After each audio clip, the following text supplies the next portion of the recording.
हाँ, तो जो आप देखिए क्या करिए, आप जितना ज्योग्राफी और इन्वायरमेंट का इशू है उसके साथ आप जब भी लेक्चर ज्योग्राफी इन्वायरमेंट का चले, आप उसमें पिछले तकरीबन 1.5 साल की न्यूज को तलाशने की कोशिश करिए। अब आपको ये लग सकता है कि साहब मैं 1.5 साल की न्यूज कैसे तलाशूं। आप ऐसा करो कि जो जो टॉपिक लिखा जा रहा है उसको आप गूगल करो। गूगल आप कई तरह से करो, शब्दों को चेंज करके करो। एक तो सौर बड़े अच्छा काम करते हैं, पूरा हिंट दे देते हैं सारे सारे टॉपिक्स का, सारे सारे वर्डिंग्स का। एक इनके आप सारे वर्डिंग्स को डालो और उसको गूगल मारो। देखो 1.5 साल में मैं बता रहा हूँ, आज का इनका जो टॉपिक है आपको कम से कम 10 से 15 समाचार मिलेंगे कहीं न कहीं पे। उन समाचारों के आने की संभावनाएं बहुत ज्यादा है। देखिए मार्गदर्शन एक डिफरेंट तरह से पूरे सिस्टम को लेके चल रहा है। जिन लोगों ने पहले कहीं कोचिंग की होगी वो इसको एहसास कर रहे होंगे कि दोनों सिस्टमों में किस तरह का गैप है। हम ये कोशिश करते हैं कि हम फंडामेंटल्स तो क्लियर करें ही करें, साथ ही साथ वो किस तरह के सवाल बन सकते हैं भी समझने की कोशिश करें। मैं एक लाइन हमेशा रिपीट करता हूं, civil services current affairs oriented हो चुका है। इसका मतलब यह नहीं है करंट अफेयर्स पूछते हैं, इसका मतलब यह है करंट अफेयर्स के पीछे का दर्शन पूछते हैं। You need to control the philosophy behind the current affairs. जितने टॉपिक शौर्य ने लिए हैं सबके पीछे एक दर्शन है। आप उस दर्शन को समझिए और उस दर्शन को समझने के बाद आप घटनाओं से जोड़ने की कोशिश करिए। शायद अगर ऐसा आप कर ले जाएंगे तो आपके लिए बहुत बेहतर होगा। मैं आपको एक लीड देता हूं, रुपये का डिप्रिसिएशन हो रहा है। पिछले 21 महीने में रुपया सबसे निम्नतम स्तर पर आ गया है। अब मैं आपको एक एग्जांपल दे रहा हूं कि how you can search the topic which Shaurya has given, कि 21 महीने में रुपया सबसे निम्नतम स्तर पर आ गया है। यह क्यों हुआ है? रुपया के नीचे आने का फायदा क्या है? रुपया के नीचे आने का नुकसान क्या है? रुपया नीचे आ रहा है, अगर हम फॉरेन में एक्सपेंडिचर करना है तो हम क्या करें? रुपया नीचे आने से देश की अर्थव्यवस्था को फायदा नुकसान क्या हो रहा है? सेम वे शौर्य जितने पठार, जितने पहाड़, जितनी वैली, जितनी भी आज उन्होंने इश्यूज कवर करने की कोशिश किए हैं, उन सारे इश्यूज को आप देखें और उन इश्यूज को आप जितने घटनाक्रमों से जोड़ सकते। जैसे अभी हाल में उत्तराखंड में बाढ़ आई है, आपदा हुई है। शौर्य ने एक बहुत बड़ा एग्जाम्पल दिया है कि जो हमारा एक फेजाइल एरिया है, जो कि अपना बांध है, अगर बांध का पानी इतना बड़ा होता है, इतना दबाव होता है कि वह अपने आप में वोल्केनो लाने के लिए सफिशिएंट होता है। अब now you relate that concept which he has explained with the Uttarakhand. Uttarakhand में ग्लेशियर की कार्य हुआ, लेकिन ग्लेशियर भी तो बाढ़ ही दिया ना। वहां पर भी तो जो मैन मेड एक्टिविटीज थी, जैसे उत्तराखंड में हर 32 किलोमीटर एक बांध। देखिए दोनों मैं कंपेयर कर रहा हूँ, what he has explained on the conceptual basis कि ज्योग्राफिकल इश्यूज क्या क्या, उन्होंने इश्यूज क्या टच कर दिया कि जो वहां पर बांध का पानी है वह अपने आप में झंझावात ला सकता है, अपने आप में भूकंप ला सकता है। Now you come on to the Uttarakhand, हर 32 किलोमीटर में एक बांध है। तो मैं शौर्य की उसी थ्योरी को मैं आगे ले जा रहा हूं। तो हर 32 किलोमीटर में संभावना है भूकंप की, हर जगह आ सकता है। अगर वहां आ सकता है जहां पर शौर्य ने एक्सप्लेन किया है तो यहां भी आ सकता है। अच्छा, मैं और इसको और आगे बढ़ाइए कि अगर महाराष्ट्र की जो उन्होंने इश्यूज क्लियर किया, महाराष्ट्र की तुलना में जो उत्तराखंड है वो ज्यादा फ्रेजाइल है, वो ज्यादा प्रोन है। अब यहां से आपका दिमाग काम करना शुरू करना चाहिए। What I'm trying to explain to you, the lecture you need to correlate with the happenings going on. Every day something going on with this world. We need to capture it. चाहे वह जिस field में, हम बार बार बोलता हूं, हम लोग आपको न्यूज बुलेटिन नहीं पढ़ाते हैं, हम लोग आपको कंटेंट पढ़ाते हैं। अगर कोई चीज न्यूज बताते भी हैं तो हमारा अपना न्यूज से इंटरेस्ट बहुत छोटा होता है, बहुत जल्दी हम न्यूज छोड़ देते हैं, हम न्यूज के पीछे पहुंच जाते हैं। यही आर्ट डेवलप करने की आवश्यकता है आप लोगों को। तो जो शौर्य ने काम किया उसमें एक काम और ऐड कर रहा हूं कि आप इनके सारे टॉपिक को एनालाइज करिए लास्ट 1.5 ईयर की हैपनिंग्स को लेके। शौर्य सर इस प्रकार से पढ़ेंगे जैसा कि आप बता रहे हैं सर, तो इनको कभी ये पता ही नहीं चलेगा कि ज्योग्राफी कब पढ़ते पढ़ते इनका एनवायरमेंट भी तैयार हो गया सर, अलग से इनको नहीं पढ़ना पड़ेगा। यस एग्जैक्टली हाँ, ये बात मुझे छूट गई थी, ये बात एकदम ठीक बोल रहे हैं कि ज्योग्राफी और इन्वायरमेंट क्या है ना, ऐसे सटे हुए हैं कि उनके बीच की लाइन कब खत्म हो जाती है पता नहीं चलता है। अच्छा आपको बता दूं, ज्योग्राफी इन्वायरमेंट से सवाल ज्यादा क्यों आ रहे हैं, टफ क्यों आ रहे हैं, उसका कारण क्या है, इंडियन फॉरेस्ट सर्विस का प्रीलिम्स इसी एग्जाम से होता है और उनकी मेरिट आपसे ऊपर जाती है, तो उनको ग्रिल करने के चक्कर में वो फॉरेस्ट का, इन्वायरमेंट का और ज्योग्राफी का सवाल डालते हैं और टफ सवाल डालते हैं। अगर आप देखिए तो सवालों के ट्रेंड में ज्योग्राफी इन्वायरमेंट ज्यादा टफ होना शुरू हो गया है। इफ आई कंपेयर तो सबसे टफ आ रहा है इसमें कल्चर, सबसे आसान आता है economics, most easiest question from the economics. Last year में आपके साथ तकदीर अच्छी थी, पॉलिटी आसान है, पॉलिटी आसान आता नहीं है, लास्ट ईयर आसान था। उसके बाद जो दुरूह सवालों की श्रृंखला है उसमें कल्चर है। कल्चर दुरूह से ज्यादा क्या है, उसके मटेरियल नहीं मिलते हैं। कल्चर के साथ दो प्रॉब्लम है, एक तो क्या है, जो आप लोग किताब पढ़ते बड़े पॉपुलर किताब है वो बेकार हो चुकी है, तो कल्चरल के साथ कल्चर का प्रॉब्लम है कि मटेरियल नहीं मिलता है। लेकिन फॉरेस्ट सर्विस के लड़कों के कारण, जो मेरा अपना आकलन है, मैं सही हूँ गलत हूँ नहीं कह सकता, लेकिन जो मेरा प्रश्न पत्र की समझ है, फॉरेस्ट सर्विस के कारण इन्वायरमेंट ज्योग्राफी स्ट्रांग आने लग गया है। अब देखिए अपने को जो रण क्षेत्र मिल रहा है उसी में जाके लड़ाई करनी है, तो अपने को ज्योग्राफी और इन्वायरमेंट करना है। जिस तरह से ज्योग्राफी इन्वायरमेंट क्लास चल रहा है, मैं फिर बोलता हूँ 5 से 6 सवाल मिलेंगे ही मिलेंगे, इससे कम मिलने की कोई संभावना नहीं। क्लास बहुत अच्छा चल रहा है, मैं पूरा क्लास सुनता हूँ, I don't participate because it you are aspired, मैं सुनता पूरा क्लास हूँ। आई ऑलवेज फाइंड के lot of new concepts being explored, जो आपको किताबों में आसानी से नहीं मिलेगा।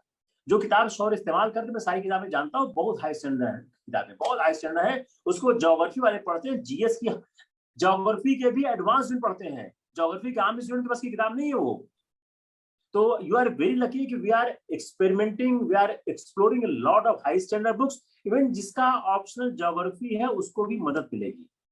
फर्स्ट क्लास काफी लंबी हो गई, लेकिन क्या है यार, लंबी क्लास करनी पड़ेगी, मजबूरी है। हम लोग एक ऐसे रास्ते पे हैं कि जहाँ पे दिन में भी लड़ाई करनी पड़ेगी, रात में भी लड़ाई करनी पड़ेगी। हम कोई दिन में लड़ाई करके ये युद्ध जीत ही सकते हैं। और we want to some success in 2021। मैं बार बार रिपीट करता हूं, to convince yourself more towards the goal, कि अपने को 2021 में सफलता चाहिए। हम बहुत दिनों तक इस अभियान को इस रूप में नहीं चला सकते हैं कि हम पढ़ाते रहे कोई परिणाम ना हो। मैं फिर बोलता हूँ, आपको 65-70 सवाल जून के दूसरे सप्ताह के पेपर में मिलेंगे, मैं गारंटी देता हूँ मिलेंगे आपको। जो यूपी पीसीएस है उसमें 75-80 सवाल मिलेंगे। जो आप लोगों ने बिहार पीसीएस के साथ किया वो अब मत दोहराइएगा, मुझे बहुत दुख होता है कि बिहार पीसीएस के इतना आसान पेपरबाजी नहीं हुआ। तो we need to learn from our mistakes and we need to improve it. I think it's enough. Sure बहुत थक भी गया हूं, बहुत लंबा क्लास था। सर बस एक छोटी चीज कहना चाहता हूँ सर, शुरू में सर आप सारी पुस्तकें तो आप ही ने दी हैं सर, तो उसमें से कुछ पुस्तकें आपने दी थी सर, क्वेश्चन बैंक वगैरह टाइप के भी बहुत सारा पुस्तक आपने दिया था सर। तब मैं, क्योंकि मुझे भी 15 साल हो गया था सर, 14-15 साल पढ़े हुए ज्योग्राफी सर, तो जब पहले दिन मैंने उसको उठाया था सर, तो ऐसा ऐसा ऐसा फील होता था सर मुझे भी एक विद्यार्थी के तौर पर कि जो है इसमें तो बहुत वो लग जाएगा सर, बहुत हालत खराब हो जाएगा, ये नहीं सॉल्व हो रहा है सर।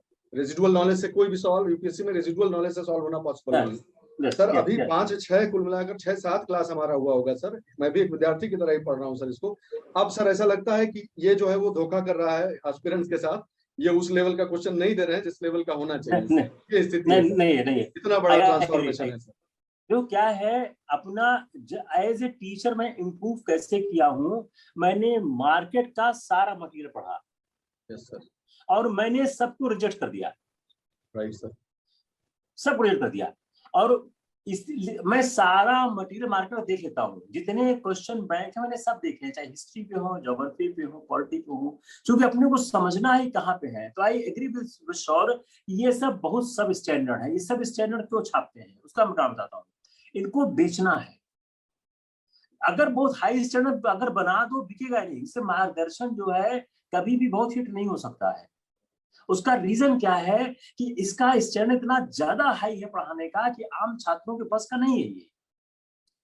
सेम भी वो किताबें हैं, वो किताबें अगर हाई से तो खरीदेगा कौन? भाई वो तो बेचना है ना, वो तो पैसा कमाना है। तो सामान ये तो 100 रुपये तुमको कल भेजता हूँ पॉलिटी का क्वेश्चन बैंक, तुम यू आर सरप्राइज कि ऐसे क्वेश्चन बैंक बनाए जाते हैं। मैंने आपको सिर्फ ज्योग्राफी का भेजा, एनवायरमेंट का। Yes sir. मैंने कल्चर का, हिस्ट्री का, पॉलिटी का, मैंने सब जितने सब देखे हैं। वो ऐसे बनाते हैं कि अगर उससे आदमी पढ़े तो सिलेक्शन होना है तो भी ना हो। These all are the misleading informations. Yes, sir. लेकिन इसको करने का एक फायदा क्या है कि आपको बेसिक समझ आता है। मैं ये भी नहीं कहता मत करो इसको, आप कर लो, लेकिन ये आपको सिलेक्शन की ओर नहीं ले जा रहा है। मैं इनके दृष्टिकोण से सोच रहा था सर, जो हमारे साथी हैं, हमारे बच्चे हैं सर, इनके दृष्टिकोण से मैं इसी चीज को अप्लाई कर रहा था कि सर जब अपना जो क्लास ये जो हो रहा है उसके बाद थोड़ा सा होमवर्क कर लेंगे जो आप बता रहे हैं, उसके बाद उनको ये सब चीज ऐसा लगने लगेगा सर कि ये इसका कोई स्तर ही नहीं है। सबसे अच्छी बात है कुछ नहीं है। Yes yes I agree. आप इस क्लास बाद उसको खोल के देखो, कुछ उसमें है ही नहीं है। वो एक लेमैन के लिए किताब हो सकती है, एक वेल प्रिपेयर्ड एस्पायरेंट में 2 दिन का काम है वो। आप पन्ना पलटोगे खत्म होता जाएगा। अब एनसीईआरटी में सर नहीं मजा आएगा इनको सर, आप ये पढ़ के देख लें वही चैप्टर वापस जाके। नहीं ना, क्या है देखो, एनसीईआरटी पढ़ना जरूरी क्यों है? वो एक बेस किताब है जी सर, उसको जरूर पढ़ना चाहिए। अब मैं हमेशा बोलता हूँ, अगर एनसीईआरटी का सवाल आपने सिविल सर्विसेज में गलत कर दिया तो आप रेस के बाद, सही बात है। I always use this line: the aspirant who are not able to correct the NCERT's question in the civil services cannot qualify. क्योंकि 15-20% सवाल एनसीईआरटी से आते हैं, वो अगर आपने गलत कर दिए तो फिर आगे तो आप सही नहीं कर सकते हो ना। सही बात है सर। तो इट इज एसेंशियल रिक्वायरमेंट कि एनसीईआरटी पे कंट्रोल होना चाहिए। और जिस तरह हम लोग पढ़ने, एनसीईआरटी पे कंट्रोल करने में रखा क्या है? कुछ नहीं सर। मैं एनसीईआरटी एक दिन में पढ़ लेता हूँ। राइट नाउ मैं आप जब क्लास लेता हूँ, मैं एक दिन पढ़ता हूँ एनसीईआरटी। मैं जब भी क्लास लेता हूँ उनका, मान लो मैंने कोई रिवीजन लेक्चर को, मैं एनसीईआरटी उसी पे पढ़ देता हूँ। मुझे 2-3 घंटा लगता है एनसीईआरटी पढ़ने में। बिल्कुल सही बात है। अच्छा, आप एक बार आपने एनसीईआरटी पढ़ लिया, बहुत अंडरलाइन किए होते हो, बहुत आप फुटनोट लिखे होते हो, तो आपको फास्ट हो जाता है। आई ऑल्सो अप्रिशिएट कि जो शौर्य की और जो मेरी कैपेसिटी आपकी नहीं है इस समय, चूंकि आप लोग यंग एस्पायरेंट हो, लेकिन आपको यहाँ तक आना ही होगा अगर आपको समाचार पत्र में नाम छपवाना है। सही बात है सर। किसी कुछ कहना है? Anyone has any issue? क्या ना डिस्कशन हम लोग 10-15 मिनट करते हैं, उससे बोलने की झिझक खुलती है। टीचिंग इज वन पार्ट, तो करते हैं, वी शुड डिस्कस आल्सो कि आपके इश्यूज क्या है, आपको क्या लग रहा है, आपको दिक्कत क्या आ रही है। बिकॉज अल्टीमेटली जो वॉरियर है वही फ्रंट पे जाएगा, हम थोड़ी जाएंगे। तो we have to prepare you for the war. अगर आप तैयार हो पा रहे तो काम हो गया, नहीं हो पा रहे तो कुछ फायदा नहीं हुआ ना। ये कोई एकेडमिक तो इंटरेस्ट है नहीं कि यार पढ़ लिया चलो ठीक है, कोई नॉलेज हो गया। स्वांतः सुखाय तो हम लोग लिखते हैं, एज ए राइटर क्या करते हैं, स्वांतः सुखाय है लिख लिया, सुख हम लोग सुख हो गए। यहाँ स्वांतः सुखाय थोड़ी है, दूसरे को सेटिस्फाई करना है। तो आप लोग अपने इश्यूज भी लिखा करिए, आप बताया करिए किस जो टॉपिक हो जाए उस टॉपिक को आप फिर से देखिए। आपको कोई गैप दिखता है, यू लेट अस नो कि साहब इस टॉपिक में गैप दिख रहा है। हम लोग भी ह्यूमन बीइंग ही है, मिस्टेक अपने से हो है। हाँ बोलो, बोलिए। क्या बोलो।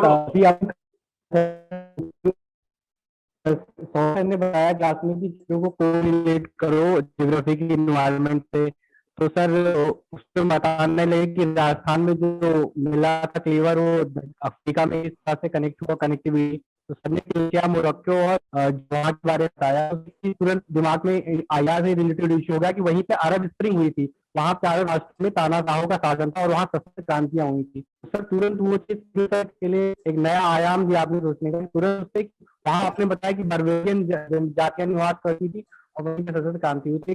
सर इश्यू दिमाग में आया, तो ये आयाम तक सोचने का आपने बहुत अच्छा बताया। Thank you.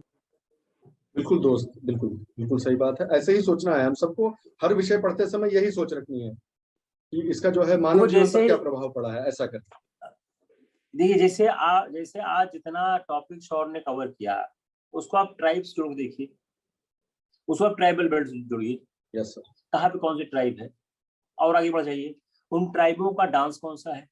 देखिए आप इसी से आप हिस्ट्री भी तैयार करो, इसी से आप सोशियोलॉजी भी तैयार करो, इससे आप इंडिया की सोशल प्रॉब्लम तैयार करो। तो जहां जहां इन्होंने नाम लिया वहां कौन कौन सी ट्राइब है, उनके कौन से ट्राइबल डांस हैं, उन ट्राइबल डांस की खास बात क्या है।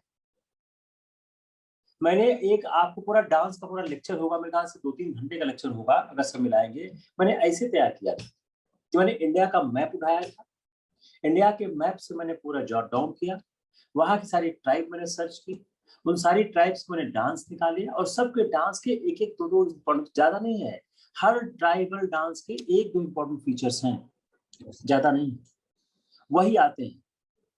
यूपीएससी ये नहीं चाहती है ना कि आपको, यूपीएससी हमेशा वही चाहती है जो बहुत स्ट्राइकिंग फीचर्स होते हैं, लेकिन वो ऐसा पूछती है कि दिमाग में आता नहीं है। हम लोग के टाइम में छाऊ नृत्य वगैरह बहुत फेमस थे, अब वो पीछे चले गए हैं क्योंकि वो सब जान गए। तो ये 3-4 तरह की अवस्थाएं हैं, सोचिए, बाकी ईश्वर है वो न्याय करेगा। कभी उसने सच्चे दिल से काम करने वालों के साथ अन्याय किया नहीं है, आप साथ भी नहीं करेगा। ठीक है फिर, टेक केयर, ओके।